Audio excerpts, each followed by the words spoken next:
الله سبحانه وتعالى بتكبروا قالوا እንደዚሁ ማለት ነው ምን ይላል ولا تحسبن الله غافلا عما يعمل الظالمون انما يؤخرهم ليوم تشخص فيه الابصار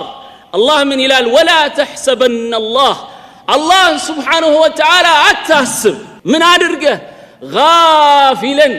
ዝንጉ አድርገህ አትመልከተው አምላክ አላህን كما اما يعمل الظالمون እነዛ በዳዮች የሚሰሩትን የሚረሳ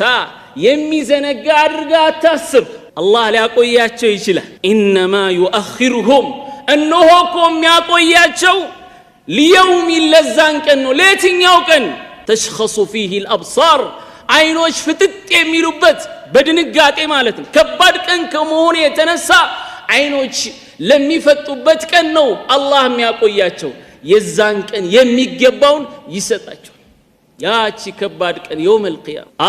يوم يفر المرء من اخيه وامه وابيه وصاحبته وبنيه لكل امرئ منهم يومئذ شأن يغنيه يا ከባድ ቀን ለዛን ቀን አላህ ያቆያቸዋል ያዛቸው ጊዜ ዛን ቀን ግን ማምለጫ አይኖራቸው ነብዩ አለይሂ ሰላቱ ወሰላም ሰለዋቱ ረቢ ወሰላሙሁ አለይሂ ስለ ዙልም ማለት ነው አስከፊነት በሐዲታቸው ምን በማለት ተናገሩ اتقوا الظلم በደልን ተጠንቀቁ ዙልምን ተጠንቀቁ ደም እንዳልኳችሁ ዙልም የሚባለው ነገር ነፍሳችንን መበደል ሊሆን ይችላል ሌላውንም ሊሆን ይችላል በደልን ተጠንቀቁ ዙልምን ተጠንቀቁ አሉ የአላህ መልእክተኛ فإن الظلم በደልኮ ظلمات يوم القيامة የቂያማ ቀን ምንድነው አሉ ጨለማ ነው አሉ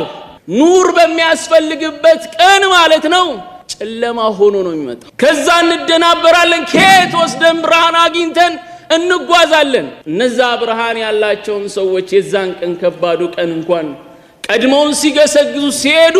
ከነዛ ብንሆን እንኳን አናገኝም እስቲ ኑራችሁን ስጡን እስቲ ብለን ብንጠይቅ